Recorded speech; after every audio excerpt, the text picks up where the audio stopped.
Here we are, Box Elder, Utah. Northwest Utah in the mountains here. It is special in its own way for sure. Wide open, beautiful country. Utah has a lot of open range, but BLM land, and they let you go. There's hundreds of miles of dirt roads out here, trails, but we're here at Lucin.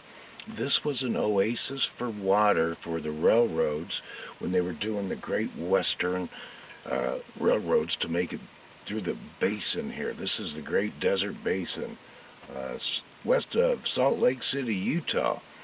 And there used to be a small community here of the children of the first railroad workers, and then they moved away and they came back here and retired in their golden years. But they've all died off or had to move away, and now it's a little ghost spot here. But there's a way you can walk in and go view the wells, the ponds. So the railroad actually used to come right over here on the other side of this little hill. But we thought we'd show you the marker. Lots of good paved roads to drive through here.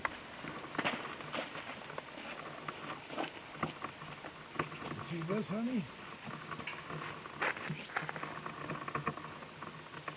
See, the cows can't do that. Let's go check it out. Okay, folks, here at Lucin, the oasis in the Great Desert Basin, 1860s is when they were coming through here building the line. If you remember the last golden spike over here in Salt Lake City, only a couple hours back to the east here, we're at an oasis. Check out, there's a wellhead here, but natural springs in Oasis Cove from Box Elder Canyon. Take a look at this.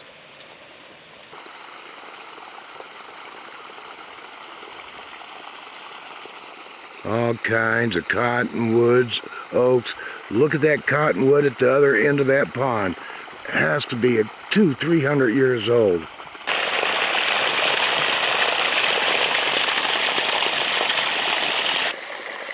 The water is so clear too. And then there's a bunch of cattails there. Look at the massive cottonwoods, hundreds of feet tall. So you could spot this from 20-30 miles away. You knew there was water coming out of the ground. All right, ladies and gentlemen, I had to come over here and take a look at this cottonwood here.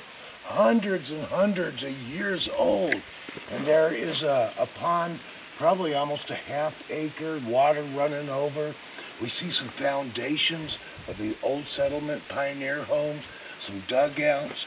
But take a look at this pond.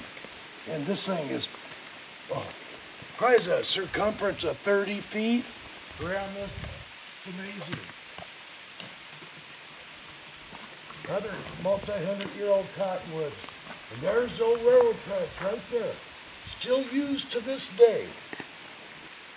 All right, in a high mountain desert, it is very arid, and water being, the essential, most important thing.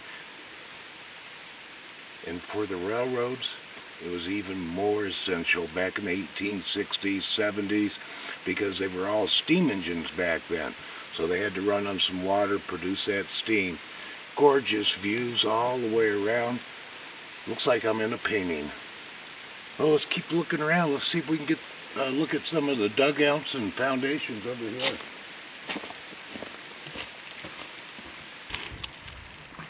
Here's one of the dugout homes. Foundation there. I can see where they're adding something else there. Foundation, foundations, foundations. Another dugout. And people were living here as late as I believe it was the 1930s, 1950s, until they all got too old.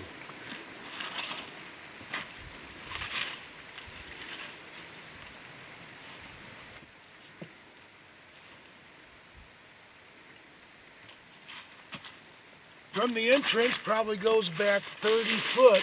When I went in the one-room cabin, let's say, it was actually quite warm there. Sun's going down, it's getting chilly right now. I think we got a lot of BLM land. We see that there is a wood ladder for people to use right now to cross that barbed wire fence.